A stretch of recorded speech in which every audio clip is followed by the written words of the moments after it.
Flannel is one of the coziest fabrics you can sew with, but choose the wrong weight or skip the essential prep steps and you could end up with garments that shrink dramatically, stretch out of shape, or pill after just a few wears. I'm going to share 5 essential tips that'll help you select quality flannel and sew it into pieces that'll last for years, not just one season. By the end of this video, you'll know exactly how to work with flannel's quirks so you can create beautiful, polished pieces that look intentional and actually hold their shape. Flannel gives you the best of both worlds. It's durable enough to hold up to regular wear while staying soft and cozy against your skin, which is exactly why it works so well for comfortable garments that last for years. Originally, flannel was made from either carded wool or worsted yarn, but modern flannels are typically made from wool, cotton, or synthetic fibers. The fabric can be woven with either a twill or plain weave, and then it's napped or brushed to give it that extra softness we all love. That brushing process is what creates flannel's signature texture, but it's also what can make it tricky to work with if you don't know these techniques. Tip 1, choose the right flannel for your project.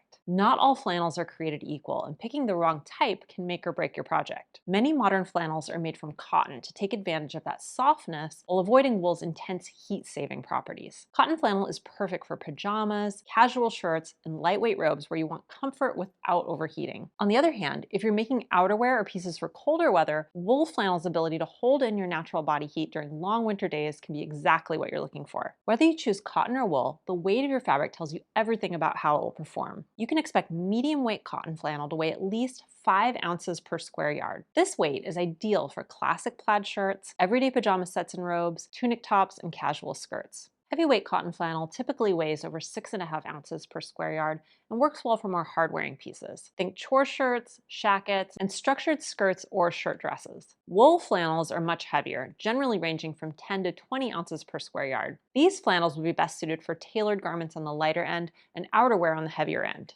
Now let's talk about quality. Quality matters because cheaper flannel is more prone to stretching and that dreaded pilling that makes everything look worn out way too quickly. Trust me on this, investing in higher quality flannel will give you garments that last. The good news is you don't have to guess at quality. There's a simple way to test flannel right there in the store. I call it the squeeze test, and it'll save you from buying fabric that looks great on the bolt, but falls apart after one wash. Grab a corner of the fabric and squeeze it tight in your fist for about 5 seconds.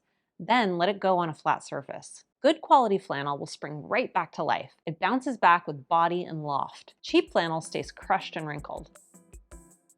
While you're at it, rub that corner between your fingers. Quality flannel feels substantial and cushioned, not papery or thin. If it's brushed flannel, press your thumb down and rub it in small circles. The nap should fluff back up evenly without leaving a bald spot or coating your finger in lint. Trust me, spending 30 seconds doing this test will tell you everything you need to know about whether that flannel is going to give you quality results or frustrate you from the first seam. Tip 2, always pre-wash your flannel. This step is absolutely crucial, and I've learned this the hard way. Flannel can have a loose weave, and the looser the weave, the more it tends to stretch when you're sewing and shrink when you wash it later. If it's going to shrink, you want it to happen before it's stitched together, not after. I once made a beautiful flannel shirt that fit perfectly until the first wash when it turned into a crop top.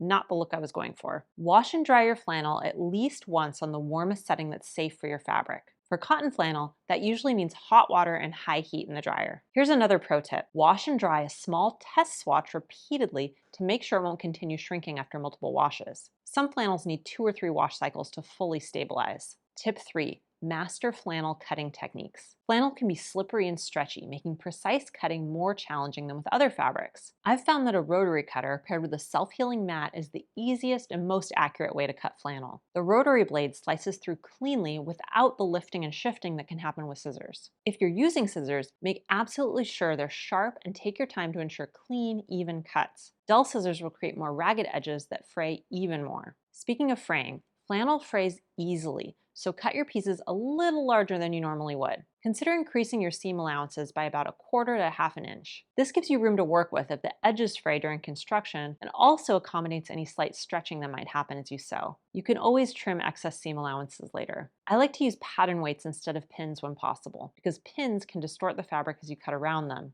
If you do use pins, place them perpendicular to your cutting line and remove them just before your blade reaches them. For fabrics with a looser weave, I always stay stitch curved areas right after cutting to prevent additional stretching. And when you start sewing your garment together, increasing your stitch length slightly will help accommodate any remaining stretch in the fabric. Speaking of flannel projects, This fall, you can get the Ames blouse pattern completely free. It's a romantic, oversized button-up blouse with raglan sleeves and beautiful front and back gathers on a lined, curved yoke. This pattern works beautifully in flannel and will make a gorgeous fall addition to any wardrobe. You can find the link to download it for free in the description below. Tip 4.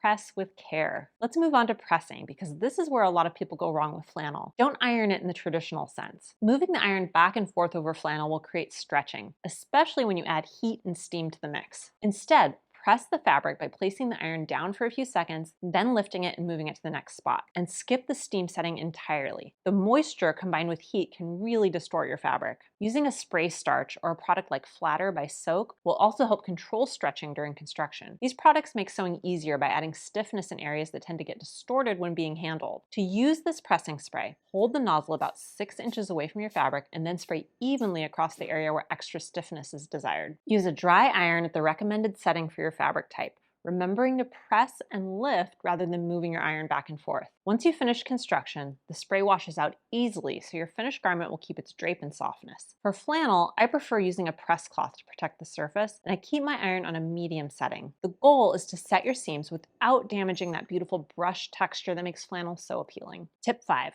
Mind the nap. Understanding and working with flannel's nap can make or break your finished garment. The brushed effect that flannel is known for creates that soft texture, but it also has a directional quality similar to pile and carpet. This is called the nap of the fabric. You can easily tell flannel has a nap by running your hand over it in different directions. One direction feels smoother than the other. The smoother direction is the correct direction for the nap. Think of it like petting a cat. You want to go with the grain, not against it. Here's why this matters. The nap affects how light hits the fabric, which can make the color and texture look completely different depending on its direction. When you're cutting your pattern pieces, all of them must be oriented in the same direction to avoid this mismatched appearance. This means you'll need extra fabric compared to what the pattern envelope suggests, typically about 10 to 25% more depending on your layout. But trust me, it's worth it for a garment that looks cohesive and polished. I find it helpful to mark the nap direction with a little arrow in each piece as you cut them. This will save you confusion later when you're ready to sew. Bonus tip, choose the right patterns. When you're selecting patterns for flannel, simple silhouettes will give you pieces that become comfortable wardrobe staples for years to come. Flannel works beautifully with relaxed fits that don't fight against the fabric's natural drape. And if you're working with a flannel that pills easily, be sure to choose patterns with minimal friction points. You'll want to avoid tight-fitting designs around areas that rub together frequently. The leaf pajamas are an obvious but excellent choice for flannel. With a relaxed, gender-neutral fit, this set is designed for cozy nights and effortless lounging. They're basically the